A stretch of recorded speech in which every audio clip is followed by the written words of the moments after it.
A very good morning to all of you. In the last lecture हम लोग ने देखा था about the de Broglie का equation, जिसमें हमने de Broglie क्या होता है, मैटर वेव क्या होता है, डुअलिटी क्या होती है, वो हमने सब कुछ देखा और हमने एक छोटा सा उसका डेरिवेशन भी किया. अब हम कोशिश करेंगे to understand to numericals de Broglie equations के ऊपर ही. ठीक है. सो पढ़ने का जो टेक्निक है वो यही होना चाहिए दैट पहले आप उस पर्टिकुलर टॉपिक का थ्योरेटिकल अप्रोच आप उसका पहले पढ़े. ठीक है. एंड फिर उसी के साथ आप उसके न्यूमेरिकल्स को अंडरस्टैंड करें. ठीक है. सो कल हमने उसका थ्योरी देखा, आज हम उसका न्यूमेरिकल देख रहे हैं. Side by side better understanding हो जाएगी. ठीक है. सबसे पहले फॉर्मूला कौन सा यूज करेंगे हम लोग ने कल? कौन सा फॉर्मूला सीखा उस चीज के ऊपर? हमने सीखा lambda is equal to h upon p. ये फॉर्मूला आपके दिमाग में फिट कर लीजिए.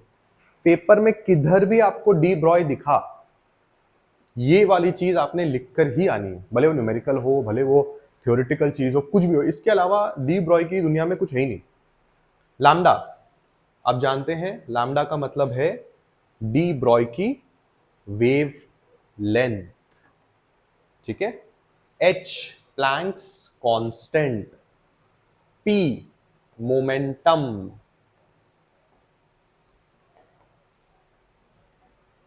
ये एक तरह का कांस्टेंट है.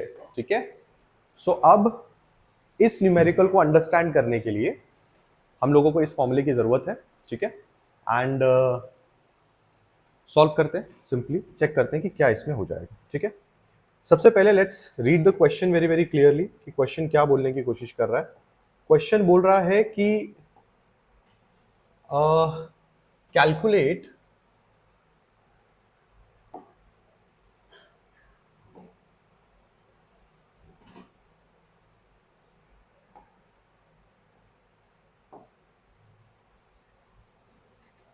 calculate the wavelength of de Broglie waves associated with mass 1 kg. ठीक है. moving with the speed of 10 to the power 3, मैंने यहाँ पे लिखा हुआ है it's actually 10 to the power 3 meters per second. comment on your answer. ये काफी important है. he wants us to comment on our answer. now what is the comment? after finding out the wavelength हम लोग understand करेंगे कि यहाँ पे comment क्या put in करना है. सबसे पहले the step should be that given हमें क्या लिखना चाहिए. कभी भी आप न्यूमेरिकल सॉल्व कर रहे हो, obviously you have to be very very correct. आपको गिवन लिखना ही है. सो गिवन को हमको क्या दिया हुआ है? गिवन हमको दिया हुआ है just one thing, that's the mass. So हम लोग यहाँ पे लिखेंगे small m equals to 1 kg. That's it. इसके अलावा हमारे पास और क्या है? स्पीड है. हम लोग लिखेंगे v is equal to 10 to the power 3 metres पर सेकेंड. ये दो चीज का गिवन हम लोगों ने यहाँ पे मेंशन कर दिया. ठीक है. नेक्स्ट स्टेप में हम लोग लिखेंगे व्हाट? To find. हमें क्या फाइंड करना है? He is saying calculate the wavelength of D Broglie. तो वेवलेंथ मतलब लैम्डा हमें फाइंड करने के लिए बोल रहा है. ठीक है. अब मैंने जैसे आपसे कहा कि डी ब्रॉय के बारे में अगर कभी भी बात करेगा तो एक फॉर्मूला हमेशा आपके दिमाग में रखिए, that's lambda is equal to h upon p. वापस रिपीट करते हैं. What is h? h stands for Planck's constant. And luckily आपको प्लैंक्स कांस्टेंट का वैल्यू भी याद होना चाहिए. h is equal to 6.63 multiplied by 10 to the power minus 34. इस वैल्यू को आप अपने दिमाग में फिट करके रख लीजिए. ये कांस्टेंट वैल्यू है प्लैंक्स कांस्टेंट की. हर न्यूमेरिकल में आपको ये वैल्यू को याद रखकर पुट इन करना है. So now if this is the formula that we are using and we have to find out lambda, h आपके पास पहले से ही है 6.63. p stands for, मैंने अभी बोला था p stands for momentum. Last lecture अगर आप ध्यान से देखेंगे तो मोमेंटम का फॉर्मूला जो हमने पुट इन किया हुआ है, p is equal to mass into velocity. if you check your given, आपके पास mass और velocity दोनों है. can we just modify this formula as lambda is equal to h upon m into v. p की जगह पे मैंने mass into velocity, that is momentum का जो फॉर्मूला है वो मैंने यहाँ पे पुट इन कर दिया. Lambda is equal to h का वैल्यू हम लोग को पता चला 6.63 multiplied by 10 to the power minus 34 divided by mass हमारे पास है 1 मल्टीप्लाइड बाय वेलोसिटी हमारे पास है 10 टू द पावर 3. और एक चीज काफी इंपॉर्टेंट है जो आप लोगों को थोड़ा बहुत ध्यान रख लेना चाहिए इस चीज का, दैट जब भी आप यूनिट्स देखें so it is very important to check that अगर आप यहाँ पे मास में केजी के साथ हैं तो यहाँ पे आप वेलोसिटी में मीटर्स के साथ आप रहने चाहिए। अगर वेलोसिटी किलोमीटर में है तो हमें उसको कन्वर्ट कर कर मीटर में लाना पड़ेगा। तो केजी एंड मीटर, मास में केजी एंड वेलोसिटी में मीटर्स पर second, this things goes together. तो वैसे भी यहाँ पे वैसे ही था, तो हमने कोई चेंजेस यहाँ पे नहीं किए। Now this is the thing, directly put in your calci, and the final answer what you will get is 6.63 into 10 to the power 6.63 into 10 to the power minus 37 meters. Now here if you see final answer आने के बाद उसने कहा है comment on your answer, he wants you to comment on your answer। इस value को जरा ध्यान से देखिए, 6.63, just see the power is 10 to the power 37, that to minus 37। यहाँ पे क्या है, minus 37 की पावर है। ये minus 37 की पावर ये बताती है कि जो वेवलेंथ की वैल्यू है वो काफी कम है। The value of wavelength is very very low, and why the value of wavelength is very very low? Because आप देख सकते हो कि जिस चीज के बारे में बात हो रही है, जिसके मास के बारे में बात हो रही है, वो तकरीबन 1 kg का है।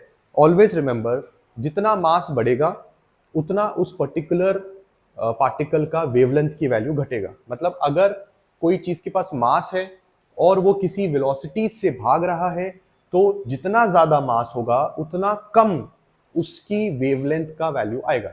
इसी को अगर हम वाइस वर्सा अंडरस्टैंड करें तो आपके पास एक इलेक्ट्रॉन है, उसका मास काफी ज्यादा कम है, और आप अगर इलेक्ट्रॉन को मूव करते हुए देखते हो तो उसकी वेलोसिटी भी है उसके पास, मास भी है उसके पास, तो जो वेवलेंथ वो उत्पन्न करेगा वो कैलकुलेटिवली काफी बड़ी होगी as compare to this.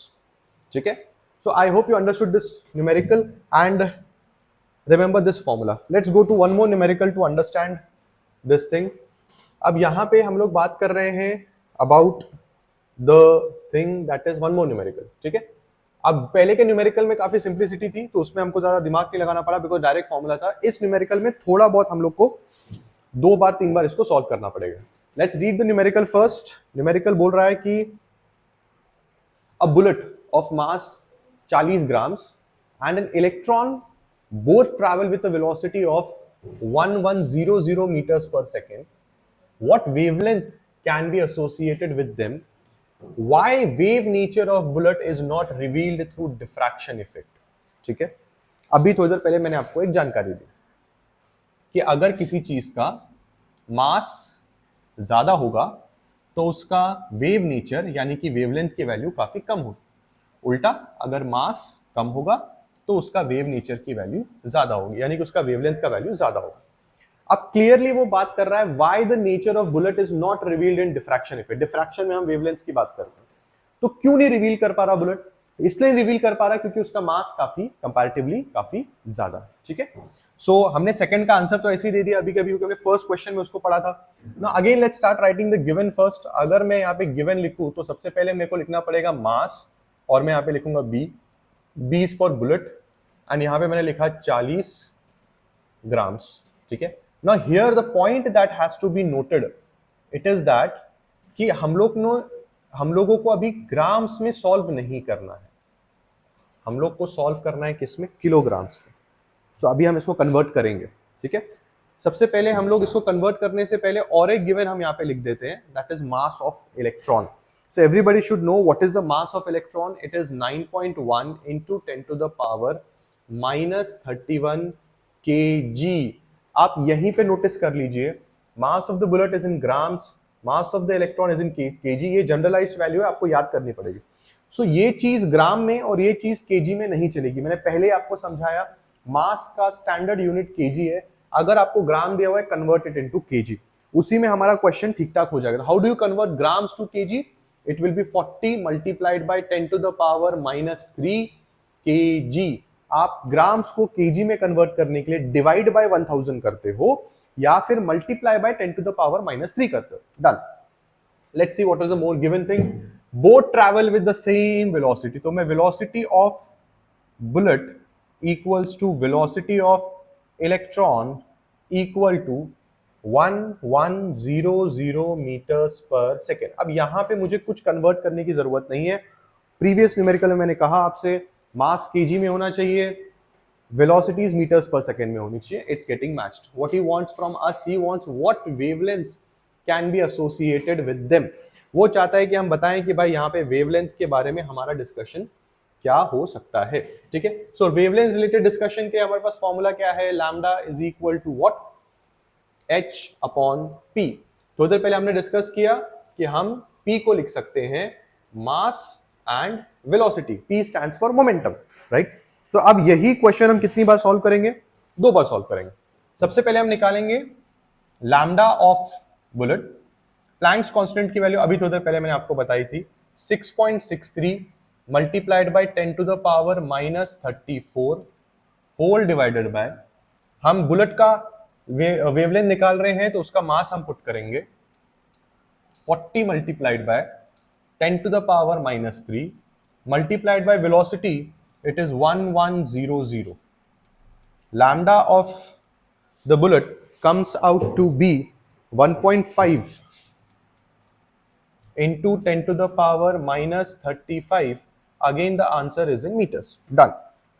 Similar solving हम लोग करना चाहेंगे किसके लिए, similar solving we'll do it for the lambda of electron. Same formula हम यूज करेंगे, h upon mv।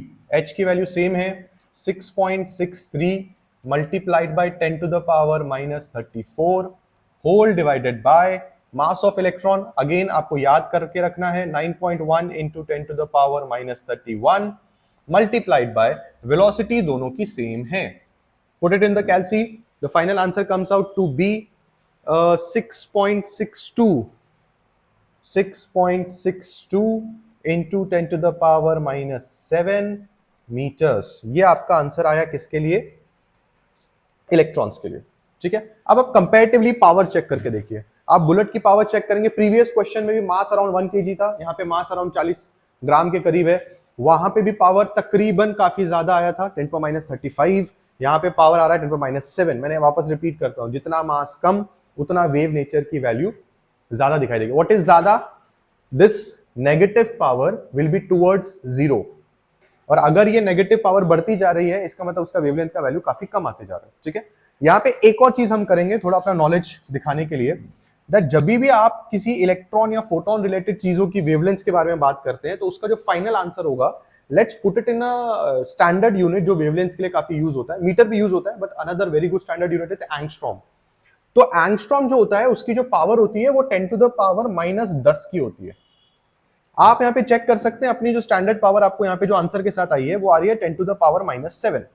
So we have to convert this 10 to the power -7 into 10 to the power -10, और अगर वो 10 पर -10 आ गया तो उसके बदले हम लोग एंगस्ट्रॉम लिख सकते हैं। How do you convert, simple mathematics हम यहाँ पे यूज करेंगे। 6.62 आपने लिखा, multiplied by 10 to the power -7 लिखा। अगर मैं यहाँ पे multiply by 10 to the power -3 और divided by 10 to the power -3 कर दूं, जो मैथ्स मुझे अलाउ करता है, जिस चीज से मैं मल्टीप्लाई कर रहा हूं ऊपर उसी से अगर मैं नीचे मल्टीप्लाई किया तो काम आसान हो सकता है। My next step will be what, अब मैं इन दोनों को कंबाइन करूंगा तो 10 पर -7 एंड 10 पर -3, अगर हमने पावर एंड एक्सपोनेंट्स पढ़ा है उसमें बोला गया when base are same power gets added, तो अगर ये -7 और -3 ऐड करूंगा इट विल बिकम -10, तो यहां पे आ गया 10 to the power -10। Now what about this 10 to the power -3, अगर ये 10 पर -3 मैं ऊपर लेके जाऊं तो this will become 10 to the power +3। Denominator से जब वो ऊपर चले जाता है तो उसका साइन चेंज हो जाता है। अब ये 10 पर +3 अगर मैंने इसके साथ मल्टीप्लाई कर दिया दैट इज 6.62 के साथ, तो 6.62 का डेसिमल निकल जाएगा। So your sing will be 662, right, and one more 0 here because power कितना था 3, 2 डेसिमल है निकल गया और एक 0 मैंने वहां पे ऐड कर दिया। So now your answer become 6620 10 पर -10। उसके बाद मैंने आपसे क्या कहा, 10 पर -10 can be written as angstrom. So आपका फाइनल आंसर आ जाएगा 6620 एंगस्ट्रॉम। एंगस्ट्रॉम लिखने का तरीका देख लीजिए, ए है उसके ऊपर एक छोटा सा आपने गोला आपने कर देना। So this is the final explanation of this particular question. Again this question is very very simple.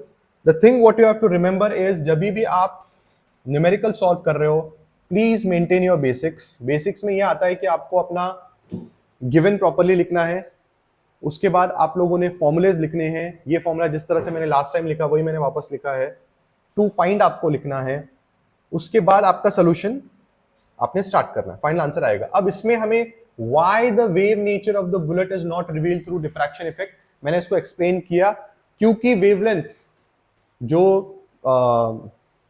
Bullet की आ रही है वो इतनी कम आ रही है, 10⁻35 इज वेरी वेरी लेस, उसे हम कैलकुलेट नहीं कर सकते, ठीक है। First numerical, again a very simple thing, I am repeating it again, please remember this formula, lambda is equal to h upon p, p की जगह पे mv, मास इनटू वेलोसिटी, ठीक है। आई hope you understood this lecture, thank you so much, next lecture में मिलते हैं।